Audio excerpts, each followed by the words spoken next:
न तो कोई गो हत्या हुई है, न किसी गाय के बाछी बाछी को मारा है। गाय का बाछा बाछी वह स्वतः ही किसी भी कारणवश वो बीमार होके सर्दी से या कोई कारण से मर गया।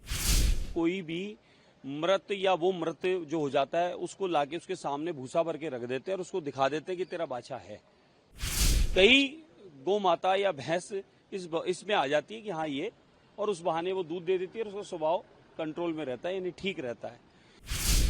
न तो कोई गो हत्या हुई है, न किसी गाय के बाछी बाछी को मारा है। गाय का बाछा बाछी वह स्वतः ही किसी भी कारणवश वो बीमार होके सर्दी से या कोई कारण से मर गया। ऐसा मैंने कार्यकर्ताओं से या वहां के लोगों से जो सुना है वो बता रहा हूं मैं आपको।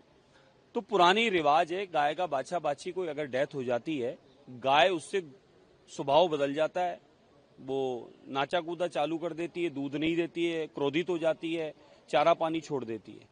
तो गोपालक को, पशुपालक को, भैंस हो की गाय, उसको आत्मा में दुख होता है कि भाई मैं जिसको परिवार की तरह मानता और पालता हूं वो अब चारा पानी नहीं खा रही है। तो उसके लिए क्या करते हैं कि कोई भी मृत या वो मृत जो हो जाता है उसको लाके उसके सामने भूसा भर के रख देते हैं और उसको दिखा देते हैं कि तेरा बाछा है। कई गौ माता या भैंस इसमें आ जाती है कि हाँ ये, और उस बहाने वो दूध दे देती है और उसका स्वभाव कंट्रोल में रहता है, यानी ठीक रहता है। उस करके अगर किसी ने ऐसा कर रखा है तो उसमें हत्या कहां से हो गई? और वो हत्या करके अपने घर में रखेगा। उसने तो गाय को दिखाकर उसका अपना दूरा था, अपना ले रहा था। तो ये बिना बात की बात बनाना, मुद्दे नहीं है, मुद्दे ढूंढने के प्रयास करना, यानी 2 वर्ष में ऐतिहासिक काम मुख्यमंत्री राजस्थान सरकार ने किया है। उस भजनलाल शर्मा जी के उस काम को ये लोग टारगेट नहीं कर पा रहे, उसके खिलाफ कोई बात इनके पास मौके पे है नहीं। और जिस प्रकार से राजस्थान सरकार काम कर रही है, ऐतिहासिक फैसले ले रही है, आने वाले 5 साल नहीं, आने वाले 100, 200, 500 साल के लिए जिस प्रकार के फैसले लिए जा रहे हैं ऐतिहासिक, भले वो एआरसीपी का मामला हो, यानी कि न हमारे पेपर लीग माफियाओं के लिए एक नियम कायदा कानून बनाया हो, तो ये जो सरकार काम कर रही है उस सरकार को ये अब क्या करें कि सामने जो सरकार का वो ले नहीं पा रहे हैं कोई विषय कि कोई कमी रही है, काम ऐतिहासिक हो रहा है, बिना किसी भेदभाव के हो रहा है।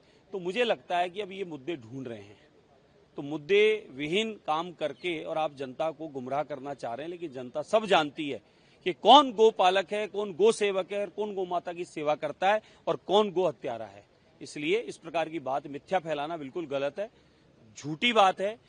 वो गो पालक, गो सेवक स्वयं की अपनी गाय की सेवा कर रहा है और उसी का वो बाछा बाछी है। अब तो डबल इंजन की सरकार है, राज्य माता, राष्ट्र माता का बिल्कुल बनेगा, मुझे विश्वास है। मैंने अपना बात रखी है, सभी गो सेवक चाहते थे इस बात को रखना, मैंने रख दी है।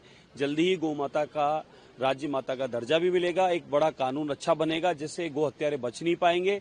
और हमारी सरकार आने के बाद में अनगिनत गो हत्यारे तस्करी करने वालों पर लगाम कसी गई है, उन्हें पकड़ा गया है, उनकी गाड़ियां पकड़ी गई है, उनके बूचड़खाने जब्त हुए हैं और आने वाले समय में भी और सख्ती से कानून का पालन होते हुए इन पर कार्रवाई होगी।